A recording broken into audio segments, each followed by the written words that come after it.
Railway മന്ത്രി സദാനന്ദ ഗൌഡയുടെ പ്രഥമ railway ബജറ്റിൽ അദ്ദേഹത്തിന്റെ തട്ടകമായ കർണാടകത്തിനും നരേന്ദ്രമോദിയുടെ ഗുജറാത്തിനും UPIക്കും മഹാരാഷ്ട്രയ്ക്കും പദ്ധതികൾ വാരിക്കോരി നൽകിയപ്പോൾ കേരളത്തിന് ലഭിച്ചത് വട്ടപൂജ്യം. കേരളത്തിന്റെ പേര് പരാമർശിച്ചത് ഒറ്റത്തവണ. കാസർഗോഡിനും കർണാടകത്തിനുമിടയിൽ ബൈന്ദൂർ കാസർഗോഡ് റൂട്ടിൽ പുതിയ പാസഞ്ചർ തീവണ്ടി മാത്രമാണ് കേരളത്തിന് ലഭിച്ചിരിക്കുന്നത്. 18 പുതിയ സർവേ നടത്തുമെന്ന് പ്രഖ്യാപിച്ചതിൽ കാഞ്ഞങ്ങാട് പാണത്തൂർ കാണിയൂർ പാതയുടെ സർവേയും ഉൾപ്പെടുത്തിയിരിക്കുന്നു. കേന്ദ്ര റെയിൽവേ ബജറ്റുകളുടെ ചരിത്രത്തിൽ കേരളത്തെ ഇത്രയും അവഗണിച്ച അവസ്ഥ ഇതിനു മുമ്പ് ഒരിക്കലും ഉണ്ടായിട്ടില്ല. ബജറ്റ് വിഹിതത്തിലും കേരളത്തിന് നിരാശ മാത്രമാണ്. ഇലക്ട്രിഫിക്കേഷനും ഡബിളിംഗും ഇരട്ടിപ്പിക്കലുമായിട്ട് ഓട്ടോമാറ്റിക് സിഗ്നൽ സിസ്റ്റം കൊണ്ടുവന്നാൽ കേരളത്തിന്റെ റെയിൽവേ വികസനം ഇപ്പോൾ അനുവദിച്ച വണ്ടികൾക്ക് ഓടാൻ സ്ഥലമില്ല. ഇതാണ് കേരളത്തിന്റെ ഒരു ദുർഗതി എന്ന് പറയുന്നത്. വളരെ പ്രധാനപ്പെട്ട ഈ വിഷയങ്ങൾ പോലും ഇപ്പോഴാണെങ്കിലോ ഇതെല്ലാം ഒരു പോസ്റ്റ് ചാപ്റ്ററായി മാറിയിരിക്കുകയാണ്. കേരളത്തെ സമ്പൂർണമായ അവഗണന എത്തിച്ചു. അത് ഞാൻ പറഞ്ഞത്, കേരളം എന്നത് ഈ റെയിൽവേ ഭൂപടത്തിലില്ല എന്ന് വേണമെങ്കിൽ പറയാം. ഇതിനെതിരെ ഉള്ള നമ്മുടെ പ്രതികരണം ഏറ്റവും പ്രധാന. പാർലമെന്റിൽ ഒച്ചപ്പാടുണ്ടാക്കിയെന്നൊക്കെ പറഞ്ഞു. അതെന്താ അർത്ഥം? ഇതൊക്കെ ചടങ്ങ് നിർവഹിക്കലാണ്. അതുപോരാ. ഇവിടെ മുഖ്യമന്ത്രി, സംസ്ഥാന ഗവൺമെന്റ് ആണല്ലോ മുൻകൈയെടുക്കേണ്ടത്. ബഡ്ജറ്റ് എല്ലാം തയ്യാറാക്കി കഴിഞ്ഞിട്ട് ഒരു നിവേദനം കൊണ്ട് കൊടുത്തിട്ട് കാര്യമില്ല. കേരളം പ്രതീക്ഷ വെച്ച് പുലർത്തിയിരുന്ന കാഞ്ചിക്കോട് കോച്ച് ഫാക്ടറി, പ്രത്യേക റെയിൽവേ സോൺ തുടങ്ങിയ ആവശ്യങ്ങളൊന്നും വെളിച്ചം കണ്ടില്ല.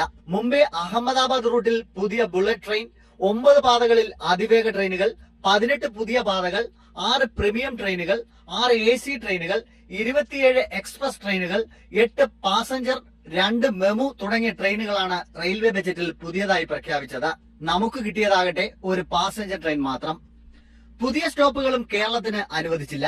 മറ്റ് സുപ്രധാന ബജറ്റ് പ്രഖ്യാപനങ്ങൾ ഇവയൊക്കെയാണ്. 58 പുതിയ ട്രെയിനുകൾ, 11 ട്രെയിനുകൾ ദീർഘിപ്പിച്ചു, ഓൺലൈൻ ബുക്കിംഗ് സംവിധാനം വിപുലമാക്കും, ഇന്ധന വ്യതിയാനം അനുസരിച്ച് നിരക്ക് പരിഷ്കരിക്കും, പ്രധാന സ്റ്റേഷനുകളിൽ ഭക്ഷണശാലകൾ, എല്ലാ സ്റ്റേഷനുകളിലും കുടിവെള്ളം, വിശ്രമമുറികൾ, ടോയ്ലറ്റ്, മുതിർന്ന പൗരന്മാർക്ക് പ്ലാറ്റ്ഫോമിലൂടെ സഞ്ചരിക്കാൻ ബാറ്ററി കാറുകൾ, വനിതാ യാത്രക്കാരുടെ സുരക്ഷയ്ക്കായി 4000-ഓളം വനിതാ പോലീസുകാർ, മൊബൈൽ ഫോൺ, പോസ്റ്റ് ഓഫീസ് വഴി ടിക്കറ്റ് ബുക്കിംഗ്, തീർത്ഥാടന കേന്ദ്രങ്ങളെ ബന്ധിപ്പിച്ച് തീർത്ഥാടന ടൂറിസം പദ്ധതി. ഇവയ്ക്ക് പുറമെ റെയിൽവേ ജീവനക്കാർക്ക് പരിശീലനം നൽകാൻ റെയിൽവേ സർവകലാശാല സ്ഥാപിക്കുമെന്നും ബജറ്റ് പറയുന്നു. മെട്രോ നഗരങ്ങളെ തമ്മിൽ ബന്ധിപ്പിച്ച വജ്ര ചതുഷ്കോണ അതിവേഗ ഇടനാഴികൾ സ്ഥാപിക്കുമെന്നും സുപ്രധാന പ്രഖ്യാപനമുണ്ട്. റെയിൽവേ മേൽപ്പാലങ്ങൾക്കും അടിപ്പാതകൾക്കുമായി 1785 കോടി രൂപ നീക്കിവച്ചിരിക്കുന്നു. അതിവേഗ റെയിൽ നെറ്റ്വർക്കിന് 100 കോടിയും അനുവദിച്ചു. ലോകത്തെ 1ാമത്തെ റെയിൽവേ സർവീസായി ഇന്ത്യൻ റെയിൽവേയെ മാറ്റുമെന്നും റെയിൽവേ മന്ത്രി സദാനന്ദ ഗൌഡ ബജറ്റ് പ്രഖ്യാപനത്തിൽ അറിയിച്ചു. റെയിൽവേയിൽ വിദേശ നിക്ഷേപം ആവശ്യമാണ്. ഇതിനായി മന്ത്രിസഭയുടെ അനുമതി തേടുമെന്നും സദാനന്ദ ഗൌഡ അറിയിച്ചു. റെയിൽവേയുടെ വരുമാനത്തിൽ നിലവിൽ 1 രൂപയിൽ 94 പൈസയും ചിലവിന് വേണ്ടി വരുന്ന സ്ഥിതിയാണ്. കേരളത്തിന്റെ അയൽ സംസ്ഥാനക്കാരനും കാസർഗോഡിനോട് ചേർന്നുള്ള മംഗലാപുരം സ്വദേശിയുമായ സദാനന്ദ ഗൌഡ കേരളത്തോട് മമത കാട്ടുമെന്നായിരുന്നു പ്രതീക്ഷ. എന്നാൽ റെയിൽവേ ഭൂപടത്തിൽ കേരളം ഇല്ല എന്ന മട്ടിലായിരുന്നു ബജറ്റ് അവതരണം. കേരളത്തിൽ നിന്നും BJPക്ക് ഒരു MPയെ പോലും നൽകാത്തതിലുള്ള പ്രതികാരം മോദി സർക്കാർ വീട്ടിയെന്നാണ് പൊതുവായ ആക്ഷേപം.